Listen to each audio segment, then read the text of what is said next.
menyatakan gak ada yang mustahil bagi Yesus. Yang kedua, luka yang ditunjukkan Yesus adalah luka yang dia ingin tunjukkan bahwa inilah yang aku perbuat untukmu.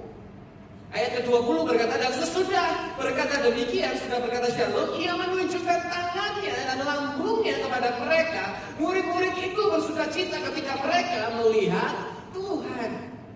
Sementara Yesus bilang shalom, berikutnya yang dia lakukan, dia menunjukkan bekas luka-luka yang ada dalam tubuhnya. Saya mau kasih tahu apa yang Tuhan Yesus tidak lakukan. Yesus tidak pernah berkata, gara-gara kamu sih. Gak pernah. Yesus gak pernah berkata, lihat, ini ulahnya siapa ini? Tanganku lubang, ini ulahnya siapa? Yesus gak ngomong ke Petrus, Petrus ayammu mana? Ayammu, kok, mana ayammu? Kamu sih, lihat, kamu ya gak belain aku dijual. Kamu ya gak belain aku, lihat aku disalib mati sekarang kan? Yesus tidak masuk ruangan itu dan berkata, lihat apa yang mereka lakukan kepadaku. Perhatikan, Yesus masuk ke ruangan itu dan dia berkata, lihat apa yang Yesus lakukan untuk mereka. Hari ini, dia tidak sedang mengatakan perbuatan dosa kita, kesalahan kita, kegagalan kita, tapi dia sedang menunjukkan lukanya. Lambung yang tertikam, tangan yang terluka. Lihat lukaku, kata Yesus, aku mengampuni. Lihat lukaku, aku menyembuhkan. Lihat lukaku, dia yang memberi damai. Maka semua mereka mendapatkan yang namanya forgiveness, healing, and peace. Yesus gak masuk ke dalam ruangan itu sebagai korban. Gak ngadu sama orang-orang yang ada di dalam ruangan itu, tidak.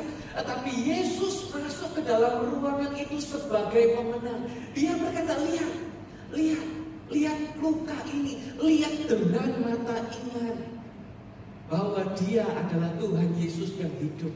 Dia adalah Tuhan yang sanggup untuk menyelesaikan segala dosa dan pelanggaranmu. Dia adalah Tuhan yang sanggup untuk mengubahkan setiap kondisi keadaanmu. Yesus masuk ke ruangan itu untuk tunjukkan apa yang dia lakukan untuk kita. Maka dari itu, malam hari ini, terimalah pengampunan, kesembuhan, dan damai. Itu yang Tuhan mau nyatakan dalam setiap hidup kita. Bahkan yang ketiga, wonderful wound. Luka yang ditunjukkan Yesus menyatakan gak ada yang mustahil bagi Yesus. Yang kedua, ini yang aku perbuat untukmu. Dan yang ketiga, ketakutanmu aku ganti dengan sukacita. Apapun yang buruk diubahkan menjadi baik. Yesaya 53 ayat 5 berkata, padahal dialah yang tertikam karena pemberontakan kita, yang diremukkan karena kejahatan kita, ganjaran yang mendatangkan keselamatan bagi kita ditimpakan kepadanya, dan oleh bilur-bilurnya kita sudah disembuhkan. Ganjaran dari keselamatan. Kalau di bahasa terjemahan bahasa Inggris di Berean Standard Bible, but he was pierced for our transgression, he was crushed for our iniquities. The punishment that brought us peace was upon him. Ganjaran yang mendatangkan kita shalom. Yang menarik, yaitu di ayat ke-20, next dikatakan, kemudian Yesus berkata lagi kepada mereka, shalom bagimu. Sama seperti Bapa telah mengutus aku, demikian juga aku mengutus kamu. Perhatikan saudara, di ayat 19, sementara murid-murid ketakutan, tiba-tiba Yesus muncul dan dia berkata, shalom. Di ayat 20, Yesua menunjukkan luka yang ada di dalam tubuhnya, lambungnya. Di ayat ke-21 dia kembali berkata, shalom.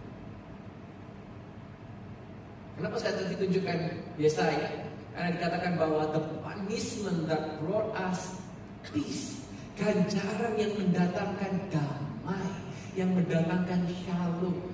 Karena begini, damai itu bukan karena tidak ada badai, tetapi damai itu karena adanya Tuhan di tengah badai.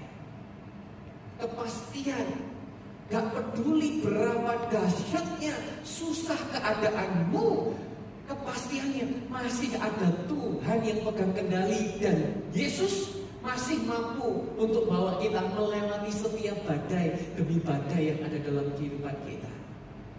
Dalam masalah di mana damai itu datang. Saya ulangi lagi. Dalam masalah di mana damai itu datang. Bukan ketika nggak ada masalah sama sekali damainya itu datang. Seringkali kita ngomong sama Tuhan, Tuhan aku minta damai. Tapi yang benarnya kita sedang minta sama Tuhan, yaitu adalah untuk kita nggak punya masalah sama sekali. Nggak begitu. Tetapi damai itu datang ketika kita ada di tengah badai dan ada penyertaan Tuhan yang selalu setia dalam setiap kehidupan kita. Itulah shalom. Wonderful. Luka Yesus mendatangkan keajaiban dalam setiap kehidupan kita. Walaupun ada di tengah badai. Kemarin saya lagi lihat berita, surat kalau belum lihat yang lagi terjadi di Amerika, mantan Presiden Donald Trump ditembak.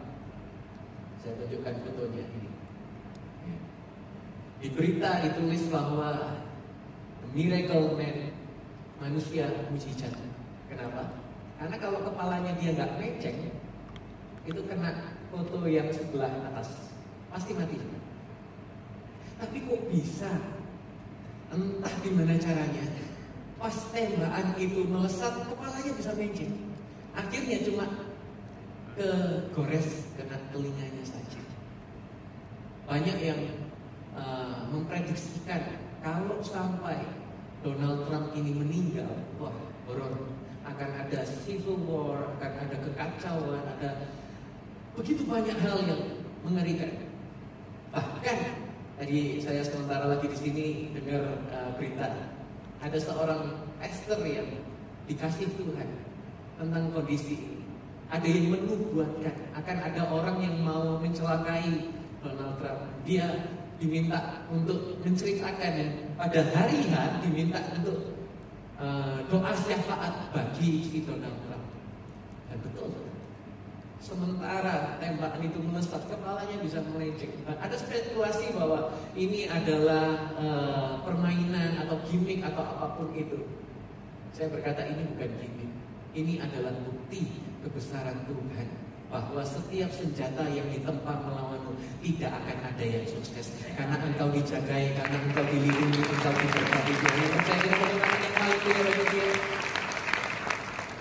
Seandainya